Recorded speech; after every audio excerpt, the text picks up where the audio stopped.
Hey everybody, I would like to welcome you back to my channel. If you're in Black America, I need you to pause and watch this entire message.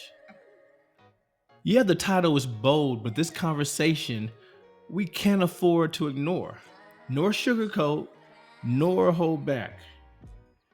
Whenever I bring up gun violence and loss in our community, especially the reality that most of it is inflicted by us on us, I get pushback. People get defensive or just tune me out.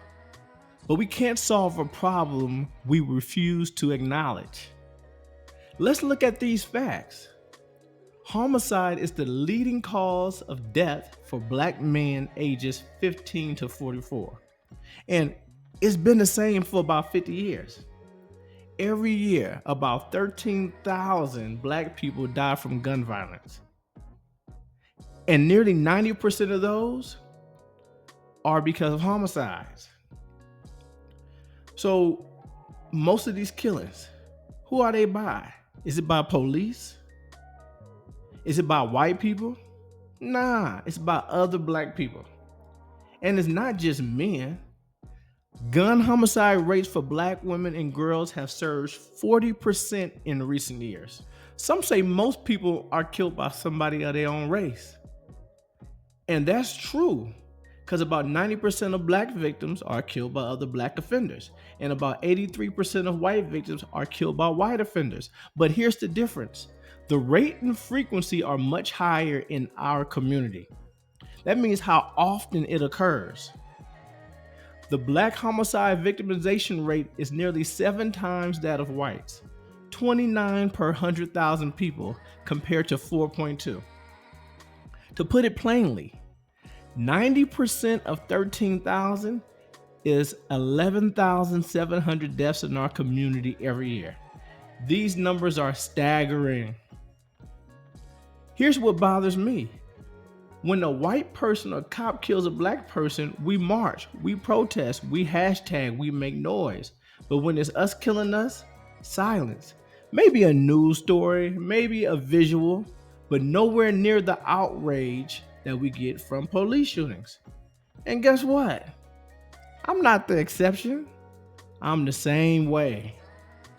I could hear about 10 Black people dying, and this could be by the hands of another Black person. I feel sad. I may say a prayer. However, if a single Black person is killed by a police officer, I'm outraged. So why is this? Especially when police killings make up a fraction of 1%.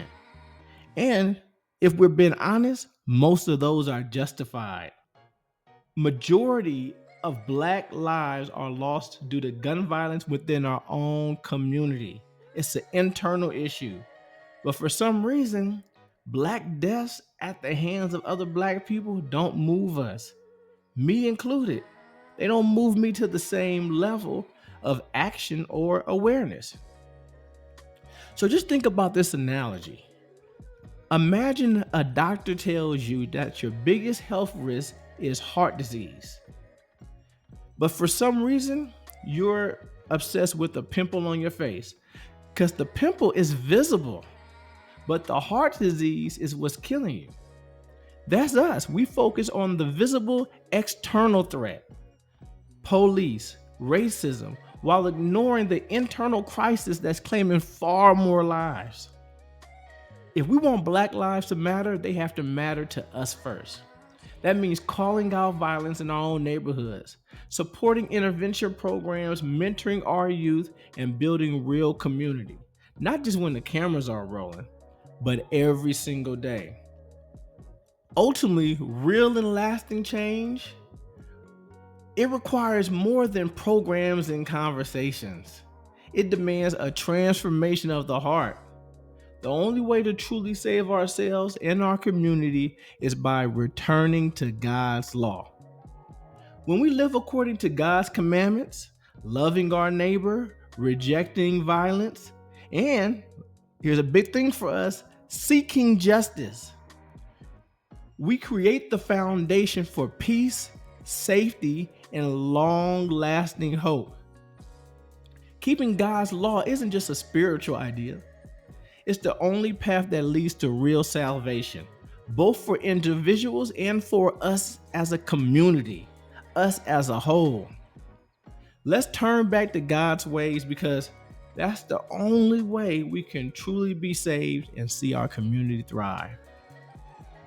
If you made it this far, thank you. Please share this message. Start the conversation. Don't let another year go by with the same headlines and the same heartbreak. We can do better. No, we have to do better for ourselves, for our kids, and for our future.